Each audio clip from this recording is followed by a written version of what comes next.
আসসালামু আলাইকুম। আমি জান্নাতুন নাইমা ময়মনসিংহ থেকে বলছি। আশা করি যে যেখান থেকে আমার ভিডিওটি দেখছেন সবাই ভালো আছেন, সুস্থ আছেন।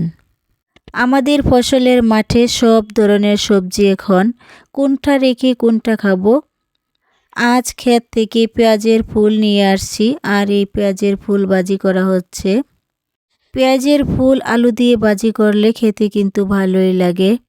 আমাদের ফসলের মাঠে এখন সব ধরনের সবজি। আমার মা সব রান্নায় একেবারে সাদাসিধে টাইপেরই রান্না করে। টাটকা টাটকা সবজি ক্ষেত থেকে উঠিয়ে এনে লাকড়ির চুলায় রান্না করে যেভাবেই রান্না করুক না কেন খেতে কিন্তু ভালোই লাগে। মা যেভাবেই রান্না করুক না কেন সব সন্তানই দেখবেন বলে মায়ের হাতের রান্নার তুলনা হয় না। আজকে আমাদের কবুতরের মাংস রান্না হবে। প্রথমে পেঁয়াজ ভেজে নিচ্ছে। পেঁয়াজ উঠিয়ে নিয়ে এখন সব ধরনের মশলা অ্যাড করবে। এই যে বললাম না একেবারে সাদাসিধে টাইপের রান্না, খেতে কিন্তু তারপরও ভালোই লাগে। এখনকার দিনে কিন্তু সবাই অন্যরকম মশলাও অ্যাড করে, কিন্তু আমার মা যেমন মরিচ, হলুদ, ধনিয়া, জিরা, পেঁয়াজ, রসুন, আদা এগুলো দিয়েই রান্না করে। আমাদের বাড়িটা হচ্ছে একেবারেই গ্রামে। খেতে টাটকা সবজি আর লাকড়ির চুলায় রান্না সব মিলিয়ে খাবারের টেস্ট কিন্তু দ্বিগুণ বেড়ে যায়। গ্রামের সহজ সরল মানুষের এরকম সাদামাটা রান্না একবার খেয়ে দেখতে পারেন।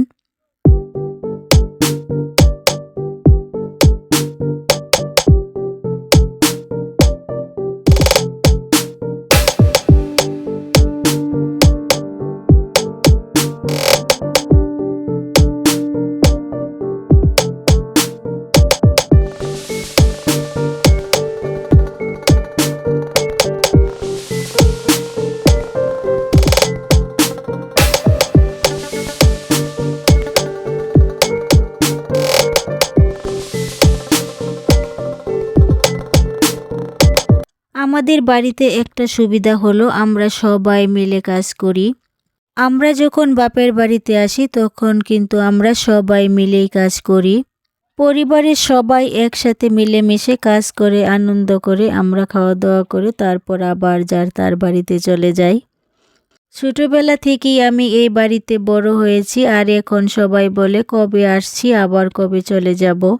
মেয়েদের জীবনটা না সত্যি খুব অদ্ভুত। আমার তো এখনো মনে চায় আমি আগের মতো আবার সারা জীবন যদি এই বাড়িতেই থাকতে পারতাম। মায়ের হাতের মজার রান্না খেয়ে পিঠাপুলি খেয়ে যাওয়ার কথা আমি ভুলেই গেছি। খুব কষ্ট করে আমার মা আমাদেরকে অনেক রকমের পিঠা বানিয়ে খাইয়েছে।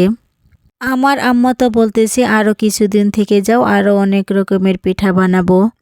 শীতের দিন নতুন ধানের চাউলের পিঠা খেতে কিন্তু ভালোই লাগে। এদিকে তো প্রায় আমার মায়ের কবুতরের মাংস রান্না হয়ে গেছে। এদিক দিয়ে রান্না হচ্ছে আর অপর দিক দিয়ে সব বাসন কুসন ভাবি মেজে ঘষে কিন্তু রুমে নিয়ে গেছে। ওই যে বললাম না আমাদের বাড়িতে একটা সুবিধা, সবাই মিলে আমরা কাজ করি, কারো ওপর কোনো চাপ পড়ে না। অনেক কষ্টে হয়ে গেল।